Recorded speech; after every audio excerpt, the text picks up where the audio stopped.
see, the psychology of use and psychology of grace. There is another psychology that is opposite to this one, which is the psychology of possession. But for this one, I'll be talking about the psychology of use, psychology of courage, which was formulated by a person known as Edward, and it is known as Edward psychology. So Edward psychology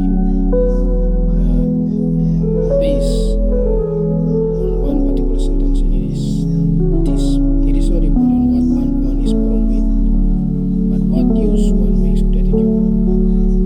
So when you hear about this sentence, it is not important what one is born with, but what one makes of that equipment. So to put this into perspective, let me say, look at a rich person, son or daughter. It's very important whether he was born into a rich family, but what use he or she makes of being born into a wealthy family. You get me? So if he was born into a rich family, so if he was born a princess or king, but then he decides to live his own life like a poor peasant, or just a poor person, then that psychology of possession, which is success and wealth, is determined by birth. That means you born a princess or a queen, and you will, it's life, let's say, long life, longevity is determined by royalty.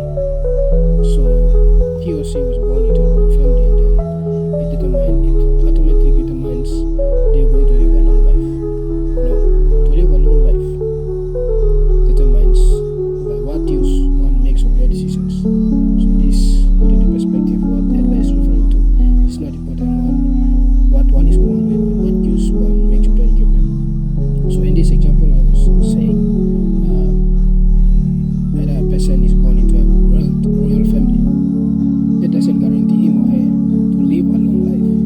To live a long life, one makes to make use of that privilege, to use that royalty to eat healthy, live proper life, so that you can live a long life. So this is what Edward and psychology of use, psychology of courage. So regardless you are born into a poor family or a single parent family, you see that situation that you were born into doesn't determine you.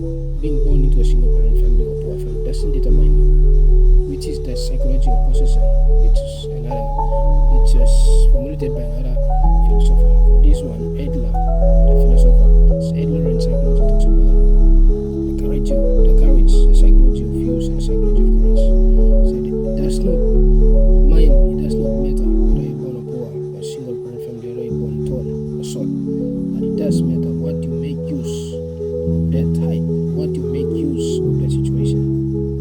So if you are a victim of single parent family, being brought up in a single parent family, and you're going through a lot of struggles, you cannot go back and change the fact that your father divorced your mother, your mother divorced your father, or your father died and you were brought up by a single parent family.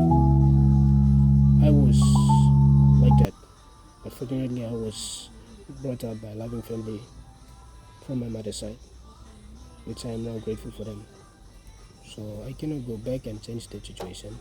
But what use am I going to make of that situation? Being brought up in a single parent family, that's in my power, that's in my hands to, and my decision to make it. So you see this, it's very, very important. So this psychology, this understanding of this psychology is very important, especially for those of us who have this inferiority complex, who are thinking too much about the past and what has happened. So to take this idea, it doesn't matter what you are born with, what situation you have, circumstances you have gone through, does have a good life and has decided your life here, and you are thinking that because I am born into a poor family, I'm not destined to be rich, I'm not destined to be better.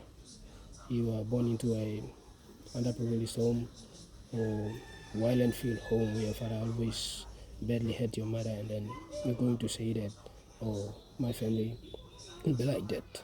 No, this is the psychology of possession. Your past, what happened to you in the past doesn't determine what you will be in the future. So it's in your power, in your hands, to decide your destiny. What use are you going to make of that situation?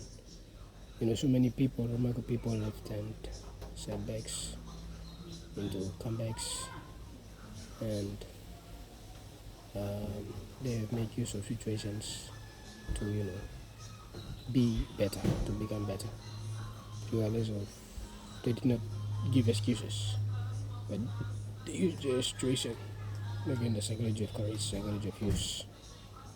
They take courage to turn their negative situation to stepping stones, and this propels them forward to become better people, better person, and add value and meaning to other people's lives, and more importantly, contribute positively to the society. So I want to again recap, take on this mindset that it does not matter what you're born with, but what use you make of the situation that you were born out from. What you should make of the body. That's what matters. Regardless of any situation in the past that may have brought you here, it is in your power. It is in your decision. Peace. Thank you for watching up to this end, and see you in the next video.